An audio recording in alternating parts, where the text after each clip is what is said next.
បាទសូមគោរពជំរាបសួរពុកម៉ែបងប្អូនអរគ្នាបាទជួបគ្នាជាមួយនឹងបងប្អូនបាទធ្វើបទបង្ហាញជាមួយនឹងការសិតប្រេកង់បាទទៅលើ microphone ប្រភេទ IC Power បាទ ST788 បាទដែលបងគាត់មានបញ្ហារឿងដាច់ប្រេកង់ឬក៏គាត់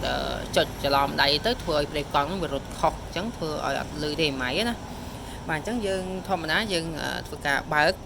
បាទបេតុង power មកតបមកយើងឃើញមានបាទ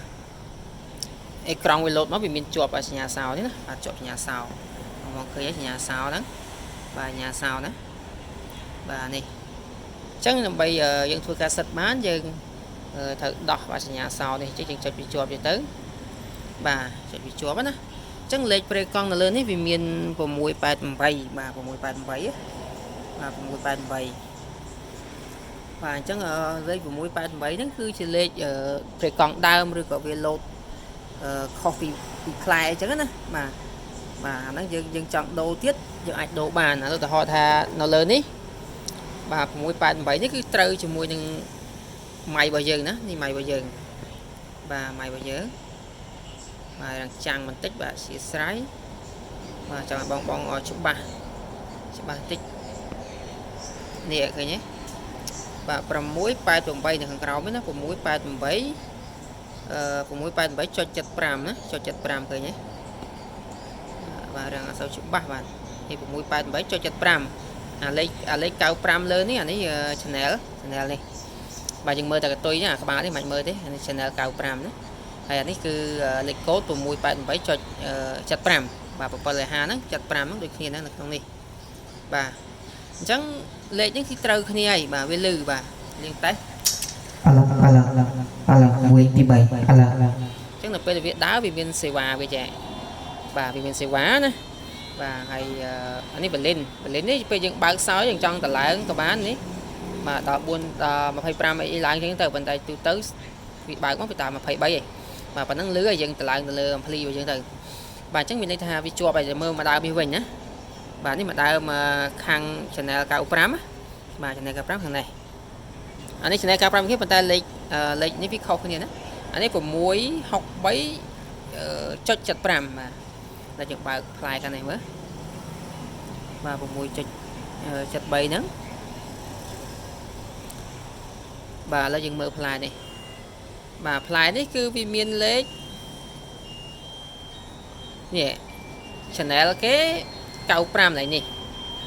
បាទយើងមើលតែកតុយ19បាច់មើល95ដល់ពេលមកក្នុងនេះវាមានតែ45ទៅវិញបាទ45នេះ45មកជាស្រ័យបាក់ចាំងមកនេះបាទ45ឃើញទេបាទ45នេះ45អញ្ចឹងលេខ channel ខុសមួយដល់ពេលលេខប្រេកង់មួយទៀតបាទលេខប្រេកង់កន្លែងនេះគឺ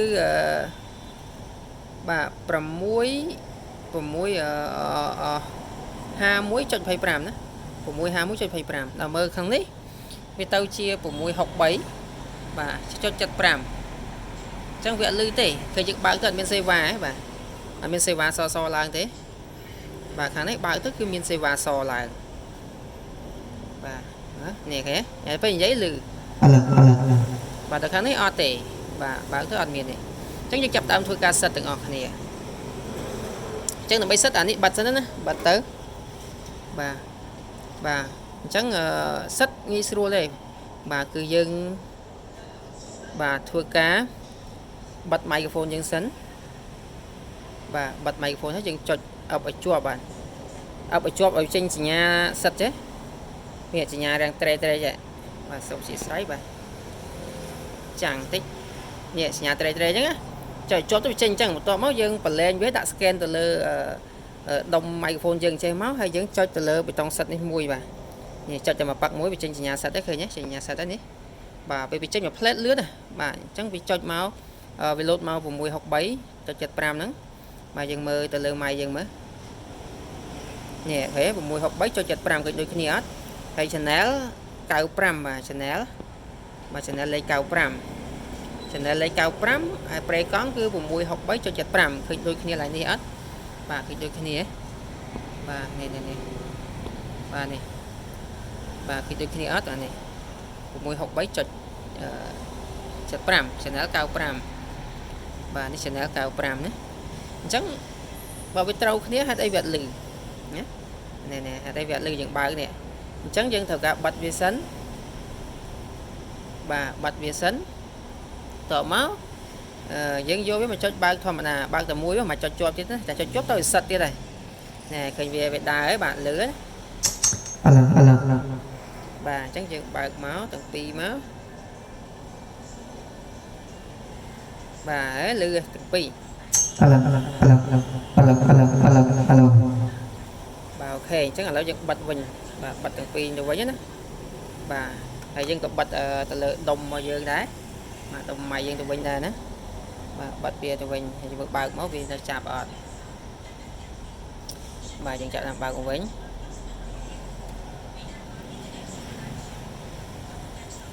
បាទលេខគឺនៅដដែលលេខអត់មានដូរនេះ6663.75អីហ្នឹងដែរបាទនេះ688.15បាទអញ្ចឹងយើងចាប់ដើមបើកម៉ៃរបស់យើងទាំងពីរឡើងវិញបាទបើកទាំងពីរឡើងវិញបាទឃើញចាប់ជាប់ទាំងអស់ហើយបាទនេះខាងស្ដាំហើយនេះខាងឆ្វេងបាទ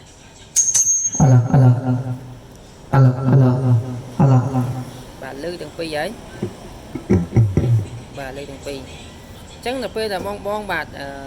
ចង់សិតបាទចង់និយាយថាចង់ដូរលេខយើងចេញករណីថាវាឆ្លងគ្នាអីបាទយើងគ្រាន់ចុចកន្លែងខាងណាក៏បានខាងឆ្វេងក៏បានខាងស្ដាំក៏បានបាទគ្រាន់ចុចទៅលើប៊ូតុងសិតនេះមួយមកបាទនេះបាទប៊ូតុងសិតបាទប៊ូតុងសិតបាទជាស្រ័យបាទរឹងសូវបាទនេះប៊ូតុងសិតនេះ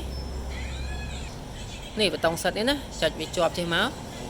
វាបើកសោបងអាចចុចតឡើងលេខអានេះគេហៅថាតឡើងប្រេកង់បើយើងចុចអានេះគឺតឡើងវ៉ាលីនទេណាវ៉ាលីននៅក្រោមនេះបាទវ៉ាលីនវាមានដល់បាទ27ប៉ុន្តែទូទៅ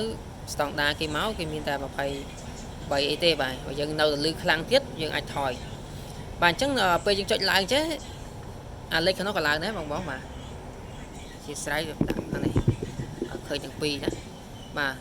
លេខខាងនេះក៏ឡើងដែរបាទនេះឃើញឡើងហ៎បាទឡើងហើយ channel ហ្នឹងដូរទៅអស់ហើយនេះ52 50អី72ចឹង